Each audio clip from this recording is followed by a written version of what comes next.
ஊழியத்துக்கு போகும்போது ஈசிஆர் ரோட்டில் எங்கள் வாகன விபத்துக்களாகி பெரும் 8 பேர் ஜீவனை பாதுகாத்தோம். 8 பேர் அந்த வாகனத்தில் போனோம். 8 பேருடைய ஜீவனை கர்த்தர் பாதுகாத்தார். இந்த சகோதரத்து அதிகமான பாதிப்பு, அதிகமான அடி பலவீனங்கள் எல்லாம் அதிகமான பாதிப்பு இந்த சகோதரன் தான். அதனால் அவருடைய சாட்சி உங்களோட பகிர்ந்து கொள்ள வருகிறார். பேர் சொல்லுங்கள். அவருடைய பேர் பிரதீப். கத்தர் ஃபஸ்ட் நாம் ஸ்தோத்திரம். அதே ஜீவனுடைய சாட்சியாக கத்தர் வைத்திருக்க நன்றி செலுத்துங்க. ரொம்ப சந்தோஷம். பரவாயில்ல, நிறைய பேர் வந்துருக்கிறீங்க. நிறைய பேர் ஈவினிங் சர்வீஸில் அவ்வளோ இருக்க மாட்டாங்க. கத்தருக்கு நன்றி செலுத்துங்க. 2019 பார்த்தீங்கன்னா நாங்கள் கிறிஸ்மஸ்க்கு முன்னாடி கரெக்டாக டிசம்பர் 22ஆம் தேதி என்ன போனால் நாங்கள் ஒரு 8 பேர், அதாவது கிறிஸ்மஸ் ப்ரோக்ராம் கிடையாது, ஆக்சுவலாக ராஜ்யத்தின் சுவிசேஷன் அறிவிக்கும்படி நாங்கள் போயிருந்தோம். அப்போ போயிட்டு என்ன பண்ணுறோம், அதில் ஈஸியாக ரோட்டில் வந்து நாங்கள் அதாவது இண்டிகேட்டர் போட்டு நிற்கிறோம். ஓமினி அந்த வண்டியில் உட்காந்துக்கிறோம். திடீர்னு பார்த்தீங்கன்னா ஒரு வண்டியில் வந்து ஒருத்தர் குடிச்சிட்டு ஒரு பையன் என்ன ஒரு 25 வயசுக்குள்ள பையன் தப்பான்னு நினைக்கிறேன். குடிச்சிட்டு ஃபுல்லாக வந்து நான் உட்காந்து இடத்துல தான் வந்து விட்டாரு. விட்டவன வண்டி அப்படியே ரொட்டேட் ஆகிடுச்சு. ஒரு 3 தான் ரொட்டேட் ஆகிட்டு ஒரு 6 பேர் மட்டும் வெளியே போகணும். ஏன்னா சீட்டு பெல்ட்டு எது கிடையாது. அதனால் நான் முன்னாடி 2 மட்டும் அப்படியே இருந்தாங்க. நாங்கள் எல்லோரும் வெளியே போயிருந்தோம். இவங்க எல்லாம் பார்த்தீங்கன்னா பிளாட்ஃபார்ம் கீழே வந்து இருந்தாங்க எல்லாரும். நான் மட்டும் அந்த சீட்டு இவங்கெல்லாம் தேடுறாங்க. எங்கே பிரதீப் காணுமே தேடுறாங்க. அப்புறம் பார்த்தீங்கன்னா அந்த பக்கம் நான் வந்து எழுதுறேன். அப்போ தான் எல்லாரும் வந்து தூக்குனாங்க. என்னோட கழுத்து வந்து பார்த்தீங்கன்னா ஸ்பைடர் வந்து அந்த போய் நரம்பில் பிடிச்சிக்கிச்சு. என் கை காலம் இப்படி இந்த கை காலம் அப்படியே கொடுத்துட்டேன். இவங்க எல்லாம் சேர்ந்து தூக்குனாங்க. என்ன தூக்குனாங்க. அவங்க தூக்கும் போது பார்த்தீங்கன்னா தலை தூக்கிடுச்சு அப்படியே. அப்புறம் நான் பேர் தெரிஞ்சு ரோடுலாம் தலைகளாக தெரிஞ்சு மயக்கமாக இருக்குது. பிரதர் மயக்கமாக இருக்குது அப்படியே எனக்கு படிக்க வச்சுருங்க. படிக்க வச்சுட்டு போய் நான் என்னை ஆம்புலன்ஸில் ஏற்றுனாங்க. ஏற்றின பேர் என்ன பண்ணாங்க, நான் இவங்களாம் பிரதரை கூட இருந்தாங்க. நான் படுத்துட்டே இருக்கிற திடீர்னு ஆவியானவர் வந்து அப்படியே ஒரு வைராக்கியம் கொடுக்குறாரு. நேரத்தில் திடீர்னு இயேசு நாமத்தின பிசாசு என் ஜீவனத்தோட உங்களுக்கு அதிகாரம் கிடையாது. எங்கள் ஆம்புலன்ஸில் சொல்ல வைக்கிறார் கர்த்தர், என் ஜீவனத்தோட உங்களுக்கு அதிகாரம் கிடையாது. எட்ரா கையா இயேசு நாமத்தினால சொல்லிட்டு அங்கேயே ஆவியானவர் வைராக்கியப்படுத்துறாரு. ஜெபிக்க வச்சார் அங்கேயே. அப்போ எனக்கு தெரியல, சொல்லிட்டு நான் மயங்கிட்டேன். மயக்கமாக படுத்துட்டேன் நான். அதுக்கப்புறம் ஹாஸ்பிட்டலில் தீபம் ஹாஸ்பிட்டல் எட்டுன்னு போனாங்க. ஜிஹெச்சுக்கு போனோம். போயிட்டு எங்கே முடியாது, அந்த ட்ரீட்மெண்ட்டில் சரியாக பண்ணலை. அதனால் என்ன பண்ணாங்க, குரோம்பேட்டில் இருக்கிற பாரதி ஹாஸ்பிட்டலில் கொண்டு போனாங்க. போனவொடனே டாக்டர் பார்த்துட்டு ஸ்பைனல் வந்து பார்த்திங்கன்னா அந்த நரம்பு போய் அழுத்து இருக்கு, அதனால தான் அந்த கையில் அந்த ஆக்ஷன் இருக்குது. அடுத்தது என்னோடய லெஃப்ட்டு கால் 2 சைடு எலும்பு ஜவ்வு எல்லாம் டோட்டல் டேமேஜ். ஜவ்வில் தனித்தனியாக பிசிச்சு அப்படியே. அப்புறம் இந்த கையில் ஒரு ஆப்ரேஷன். இது ஒரு கை நொறுங்கிச்சு, இந்த ஜாயிண்டில் நொறுங்கிச்சு. அப்புறம் வந்து சொன்னால் ஆப்ரேஷன் பண்ணோம். 3 ஆப்ரேஷன் மொத்தம் பண்ண சொன்னாங்க. ஆனால் இந்த ஆப்ரேஷன் வந்து ரொம்ப கிரிட்டிக்கல். ஏன்னா 5 மணி நேரம் மேலே ஆகும். எப்படி ஆப்ரேஷன் பண்ணால் ஸ்பைனலில் கை வச்சிங்கன்னா கை கால் விழுந்துடும். அதனால் இங்கே பாருங்கள், தொண்டையை அப்படி கட் பண்ணி இதுக்குள்ளே என்ன பண்ணாங்க, அந்த சுவாச குழாவும் உணவு குழாவும் ஒரு கிளிப்பு போட்டு அப்படியே விலகிட்டு இதுக்குள்ளே சின்ன பிளேட் வச்சாங்க.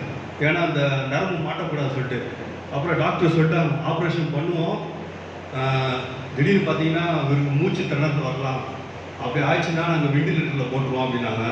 அதுக்கப்புறம் சொன்னாங்க ஆப்ரேஷன் பண்ணுவோம், கை கால் விழுந்து போகலாம், எப்படி சொல்ல முடியாது அப்படின்னாங்க. அதுக்கப்புறம் இவரோட வாய்ஸு வரலாம், இல்லை வாய்ஸ் மாறலான்னு. கர்த்தருக்கு ஸ்தோத்திரம். என் வாய்ஸ் ஒரு துளி கூட மாறல. எனக்கு எந்த வாய்ஸை கொடுத்தாரோ அதே வாய்ஸோடு நிற்க வச்சுருக்காரு. என் கர்த்தர் வெக்கப்படுத்த விடவே பிசாசா தோத்து போனதாரா என் தேவன் வெக்கப்படலை. கர்த்தர் அது மாதிரி நடத்துனாரு. 2வது பார்த்தீங்கன்னா ஈசிஆர் ரோட்லேயே வந்து பாஸ்டோட சொன்னார், வந்து பேசினார்.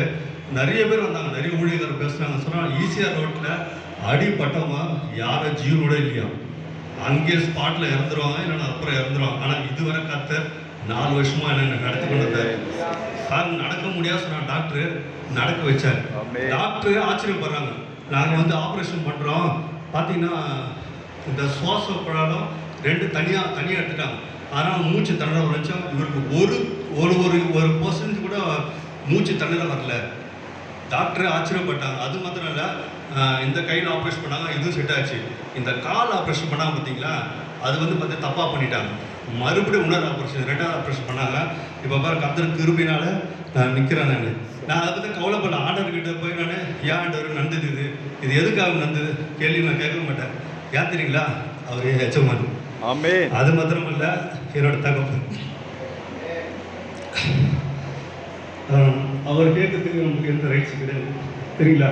அதனால் நான் ஆண்டு சொன்ன ஆண்டு உங்களை துக்கப்படுத்த மாட்டேன், நான் உங்களை மகிமை தான் படுத்துவேன். எங்கெங்கே கொண்டு போகிறீங்களோ நான் நாமத்தை மகிமைப்படுத்துவேன். எங்கே போகிறீங்க, எங்கே போனால் சரி ஆண்டவரே, எனக்கு ஒன்றே ஒன்று செய்யுங்க, நிற்க பலம் கொடுங்க, நாமத்தை மகிமைப்படுத்துவேன். ஆண்டவருக்கு பிடிச்சி உணர்த்துறீங்களா? ஆண்டவர் ஜெபத்தை கேட்குற எல்லாம் உண்மைதான், அற்புதம் சேர்த்து உண்மைதான். ஆண்டவருக்கு ரொம்ப ரொம்ப பிடிச்ச தெரியுமா? நன்றி சொல்கிறது. அது ரொம்ப ரொம்ப பிடிக்கும் அவருக்கு, தெரியுங்களா?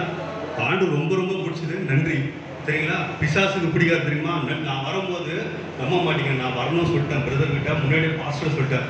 பாஸ்டர் சொன்னார், சாட்சி சொல்லு வாங்க, வர பஸ்ஸில் கண்டிப்பாக வரேன் அப்படின்னு. என்ன தெரியல, திடீர்னு எனக்குள்ள ஒரு ஏவுதல், போனோன்னு உடனே நான் ஃபோன் பண்ணி சொன்னேன், பிரதர் நான் வரேன் பிரதர்னு. சரி ஓகே, இவங்க பிரதர் கார்த்திக் அவரும் வந்தார் கூட, அவங்களாம் வந்தாங்க. வரும்போது பார்த்தீங்கன்னா பயங்கர போராட்டம். என்ன போராட்டம்? நடக்கிறேன், திடீர்னு பார்த்தா கால் வலிக்கிற மாதிரி இருந்துச்சு. இல்லை நான் முடிவு பண்ணேன், இல்லை அப்பாவை நாமத்தை மகிழ்ச்சி பண்ணால் வரமாட்டேன், மகிழ்ச்சி தான் வருவேன். எனக்கு தெரியாத ஆண்டவர், நீங்கள் தான் என்னை பாதுகாத்து நடத்து, நீங்கள் தான் என் ஜீவனை பாதுகாத்து, நீங்கள் தான். நான் போய் சொல்கிறது உங்கள் நாமத்தை மகிழ்ச்சி மட்டும் சொல்ல போகிறதால வேறு எதுக்குன்னு போகல, எனக்கு கொண்டு போக சொன்னேன். அதே போல் கத்த பத்திரமா உட்காந்து சேர்ந்தாரு. அது மாத்திரம் பார்த்தீங்கன்னா இன்னொரு காரியம் பார்த்தீங்கன்னா, என்னோட மனைவிக்காக நன்றி சொல்லணும். இந்த கால் ஆப்ரேஷன் பார்த்தீங்கன்னா தப்பாக பண்ணிட்டாங்க. ஸோ 2வது பண்ணால் படிக்க ஒரு 8 மாதம் நான் இருக்க வேண்டிய சூழ்நிலை ஆச்சு. ஒரு குழந்தை எப்படி பார்த்துப்பாங்களோ அது போல் என் மனைவி என்னை பார்த்துக்கிறாங்க. எனக்கு கத்தர் கொடுத்த நல்ல மனைவிக்காய் கிறிஸ்தோசிருக்கிறேன். அதே போல் என்னோடய சகோதரிக்காய் நன்றி செலுத்துக்கிறேன். என் கூட ஊழியர் சகோதரர்லாம் அவ்வளோ ஜெபம், எனக்காக அவ்வளோ ஜெபம் பண்ணாங்க. 2வது அநேக பரிசுத்தமான ஜெபம். நான் ஹாஸ்பிட்டலுமே எனக்கு தெரியாது, நிறைய ஊழியக்காரங்க வந்து என்னை பார்த்துட்டு எனக்கு தெரியாத ஊழியக்காரங்க வந்தாங்க. அதுதான் எனக்கு பெரிய ஆச்சரியம். இந்த பாஸ்டர்னு தெரியும், ஒரு சில பாஸ்டர்னு தெரியும், ஏன்னா ஊழியத்தில் இருந்த நிமித்தம். ஆனால் சில ஊழியக்காரங்க எனக்கு தெரியாது. அவங்களாம் வந்து ஜோம் பண்ணும்போது நான் உண்மையாக ஹாஸ்பிட்டலில் ரொம்ப சந்தோஷப்பட்டேன். ஏன் அதுக்கு என்ன காரணம் பார்த்தீங்கன்னா, அநேக நாள் வந்து நான் உபவாசம் இருந்து மற்றவங்களுக்காக ஜெபம் பண்ணுவேன், தேசத்துக்காக ஜெபம் பண்ணுவேன், திறப்பில் நின்று ஜெபம் பண்ணுவேன் அவங்களுக்காக. அதனால தான் கத்தர் பார்த்தீங்கன்னா எனக்காக ஜெபி அநேக பரிசுத்தவான்கள் எழுப்பினார். நம்ம என்ன விதைக்கிறோமோ அதுதான் அறுப்போம். நம்ம நன்மையை விதைச்சா நன்மையாக இருப்போம். நம்ம ஜெபிக்கிறோம் நினச்சிக்க, நம்மளுக்காக ஜெபி கத்தர் எழுப்புவார். கத்தர் நாமும் மகிமை பண்ணட்டும். எனக்காக நீங்கள் ஜெபம் பண்ணிங்க. இவ்வளோலாம் நான் நிற்க மாட்டேன், நிற்பேன் நான் இவ்வளோ நிற்க மாட்டேன். ஆண்டவர் ஜெபம் பண்ணுங்க, ஆண்டவரை இப்போ சொன்ன சாட்சி சொன்னோம், என்னை பலப்படுத்துங்க, ஏன்னா உங்கள் நாமத்தை மகிமைப்படுத்த நான் வந்திருக்கிறேன், தைரியப்படுத்துங்க, பலப்படுத்துங்க சொல்லி ஜெபம் ஒர்ஷிப் பண்ணாங்க. கரெக்டாக பாஸ்ட் மூலம் ஒரு வார்த்தை வந்தது, அழகான வார்த்தை அது. அந்த ரொம்ப சந்தோஷமாச்சு எனக்கு. அதனால தான் அந்த இடத்துல ஒர்ஷிப் பண்ணும்போது பார்த்தீங்கன்னா ஒரு புது பேரன் எனக்கு. அங்கே வரும்போது டயர்டாக இருந்துச்சு, இங்கே வரும்போது டயர்டாக ஆகல. கத்தரை நான் மகிமை படட்டும். எனக்காக ஜெபம் பண்ணுங்க, என்னோட குடும்பத்தை ஜெபம் பண்ணுங்க. இன்னும் நான் கத்தரோட ஊழியத்தில் செய்யணும்னு ஆண்டவர் ஒப்பு கொடுத்துருக்கிறேன். சீக்கிரமாக அதுவும் செய்வார். அதற்காக நன்றி செலுத்துக்கிறேன். ஆமென். இந்த சாட்சி ஆசீர்வாதம் சொல்லுவோம். இன்னொருவங்களுக்கு இன்னும் ஏற்பட வேண்டிய பல காரியங்கள் இருக்கிறது, அதுக்காக ஜெபித்துக் கொள்ளுங்க. தொடர்ந்து அவர் இன்னும் ஊழியத்துக்குள்ள பலப்படணும், தேவன் அவரை இன்னும் பாதுகாக்கணும். ஏன்னா அநேகருக்கு இவர் புரோஜனோட சாட்சியாக இன்னும் மாற்றும்படியாக இயேசு நாமத்தை நம்ம ஜெபிப்போம். அதாவே உங்களுக்கு நன்றி செலுத்துகிறோம். சோதனைகள் ஆண்டவரே, இன்றைக்கு இந்த சகோதரன் எங்கள் மத்தியிலே கொண்டு வந்த தேவனுக்காக நன்றி செலுத்துகிற ஆண்டவரே. ஆண்டவரே, எங்களை நீர் பாதுகாத்தீர் ஆண்டவரே. எங்கள் 8 பேரை உயிரை நீர் பாதுகாத்தீரப்பா. அதற்காக நன்றி செலுத்த வந்திருக்கிறோம். ஹல்லேலூயா, தேங்க் யூ ஜீசஸ். இந்த நாட்களில் இந்த இடத்துல சாட்சியை நீர் மகிமைப்படுத்தினீரே, அதுக்காக நன்றி செலுத்துகிறோம். இயேசுக்கு நல்ல பிதாவே.